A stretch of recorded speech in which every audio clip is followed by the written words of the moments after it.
Greetings, friends. I hope you've had opportunity this week to search out some psalms that promote our nighttime peace and calm. You know, nighttime anxiety is an age-old problem, and I wish we were together so we would brainstorm reasons that would be. I think a lot of it just has to do with general fear of the darkness. You know, darkness just represents evil and monsters, whether real or imaginary. We all know that real people do their worst things in the night when there's no light shining on them. I think we all have said or have heard to teenagers, nothing good is going to happen when you're out after midnight. That's one reason that we set curfews. But another part of it is simply vulnerability. When we're asleep, we are not on watch. That's why it means so much to know that someone would be watching over us when we sleep. As I said in the selection that I emailed you, it's understandable perhaps why we feel so anxious when we're out of touch with God.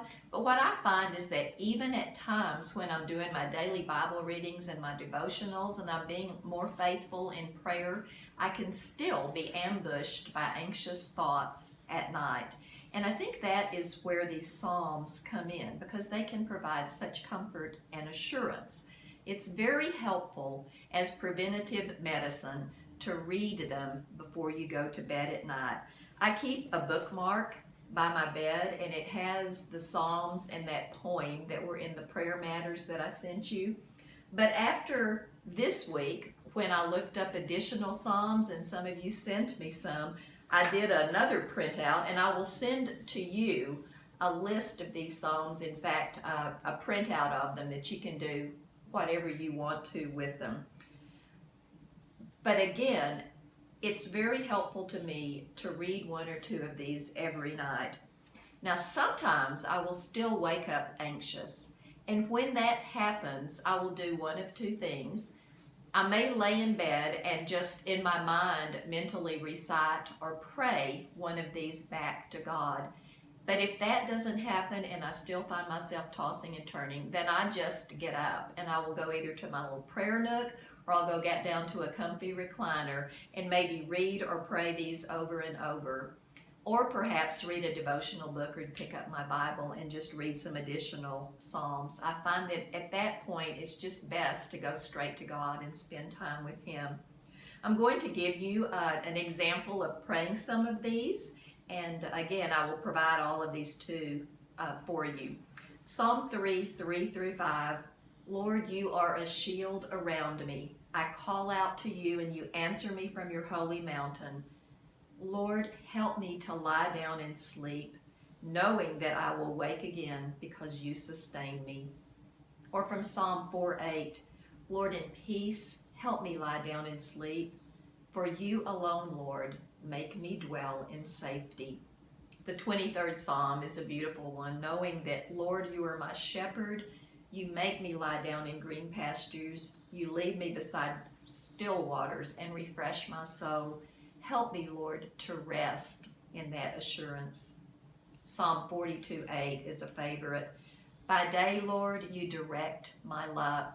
By day, Lord, you direct your love. At night, your song is with me, a prayer to the God of my life.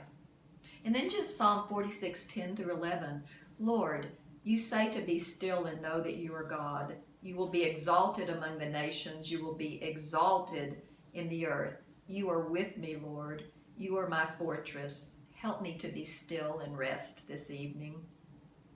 Psalm 91:1-2. Whoever dwells in the shelter of the Most High will rest in the shadow of the Almighty. Lord, I say, you are my refuge and my fortress. In you I trust. Protect me tonight and help me rest in that. Psalm 127:2.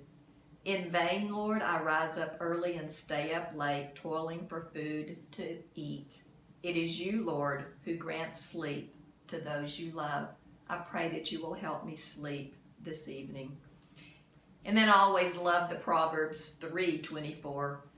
When you lie down, you will not be afraid. When you lie down, your sleep will be sweet. This is one of your promises, Lord, and I claim that and just pray tonight for sweet sleep.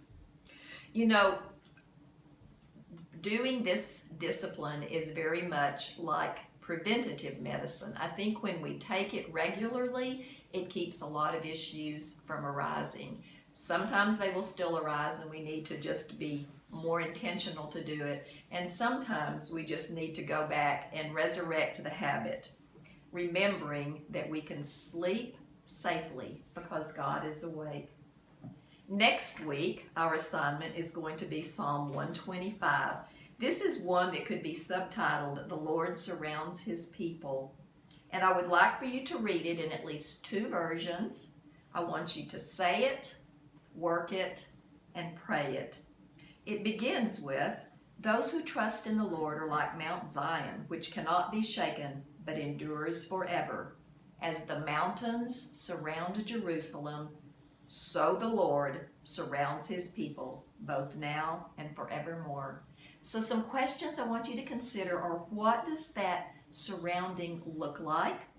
How does that visual apply to your life? How do you need it right now? How would it apply to us as a community of faith, to our nation? What questions might that arouse? For instance, if God surrounds His people like a chain of mountains, why do God's people suffer so much harm? And then, what do we do with such questions? How do you circle back to the visual and the trust that God does surround us with His protection? I pray that this week you will be blessed as you continue to pray the Psalms and have restful sleep. And then as you consider, as you say, you work and you pray Psalm 125. God bless you.